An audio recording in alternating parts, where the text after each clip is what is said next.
Yo, yo, saha, yo, saha, saha.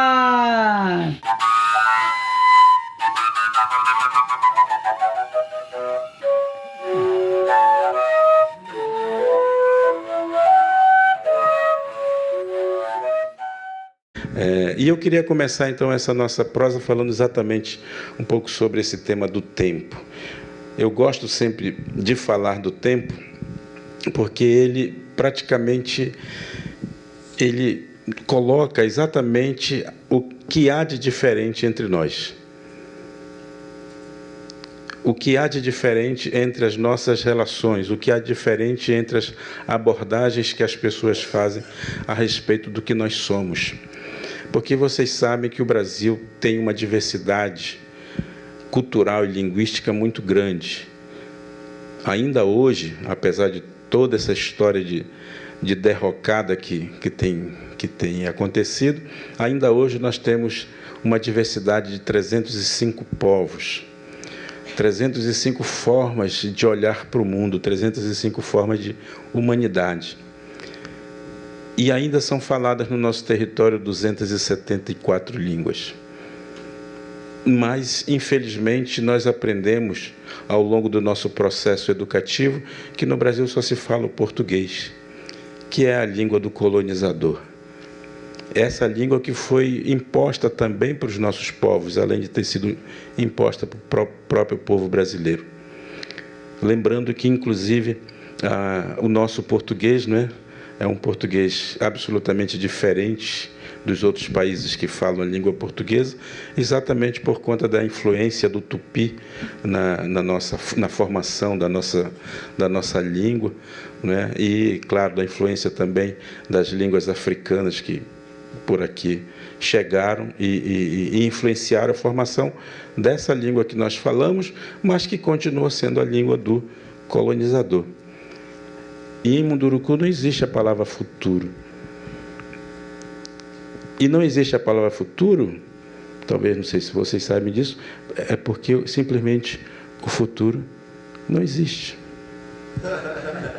O futuro é pura especulação, efetivamente. E as palavras indígenas, elas são dadas muito em função da experiência que a gente faz de algum acontecimento. As línguas indígenas, elas são línguas muito práticas.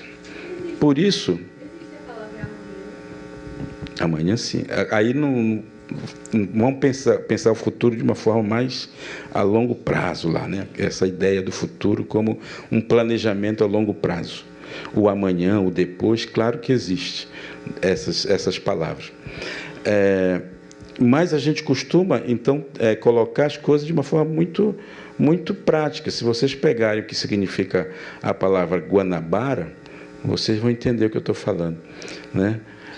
Se pegarem a palavra Niterói, vocês vão perceber do que eu estou falando, porque são palavras que têm a ver com algum tipo de experiência que a pessoa, que um grupo teve com relação à natureza. Essa é a praticidade da língua que os indígenas têm. Portanto, são coisas que foram experimentadas. Que eu saiba, ninguém conseguiu experimentar o futuro ainda. Portanto, essa palavra, pelo menos entre os Munduruku, não me consta que alguém tenha experimentado. Então, essa palavra não foi criada pelo nosso povo. Então, nós não planejamos, nós não criamos a ideia do futuro, mas damos a importância ao presente. Por quê? Porque a memória faz esse movimento. Vai lá no passado, nos dá explicações para a gente viver melhor o dia de hoje. E aí vem a ideia do tempo, que eu queria lembrar para vocês. O tempo da cidade, ele é o tempo do relógio.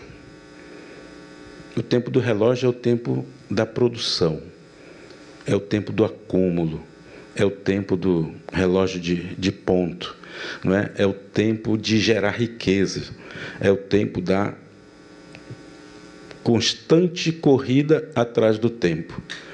As pessoas chamam correr atrás do tempo, em algo eles dizem que isso é buscar a felicidade, porque a felicidade está sempre ali na frente, nunca está aqui.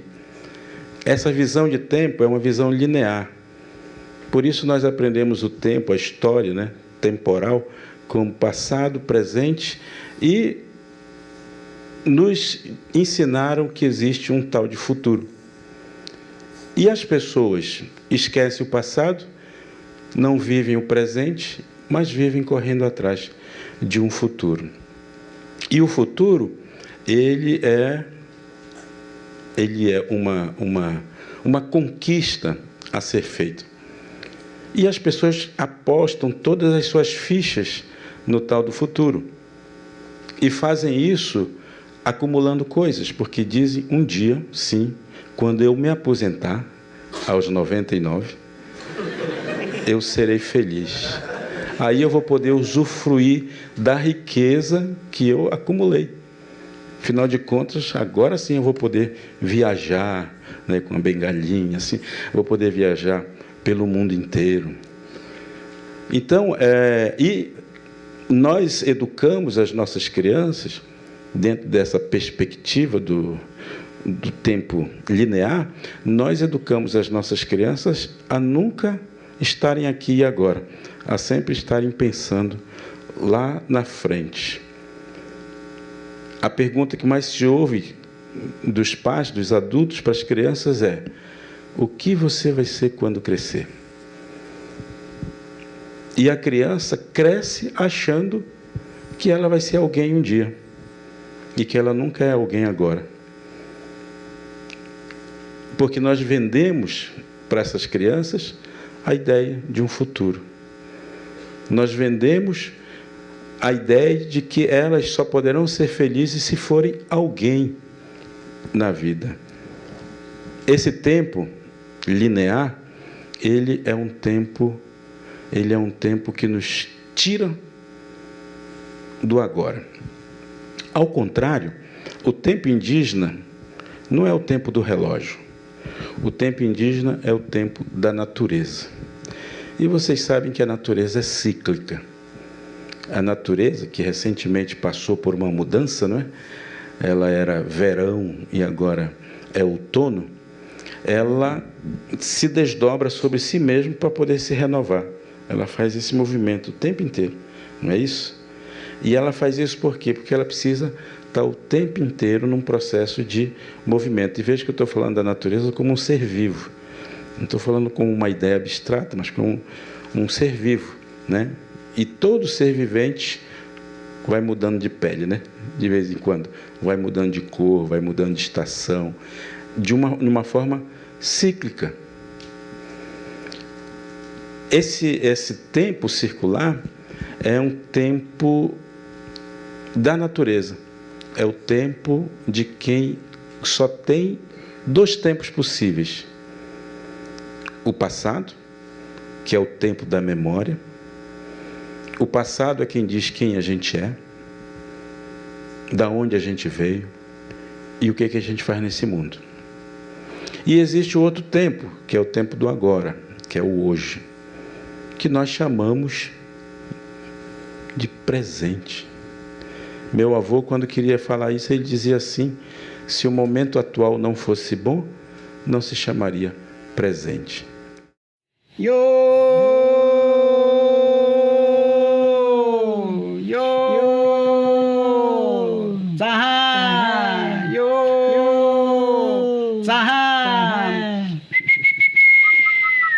Sahar.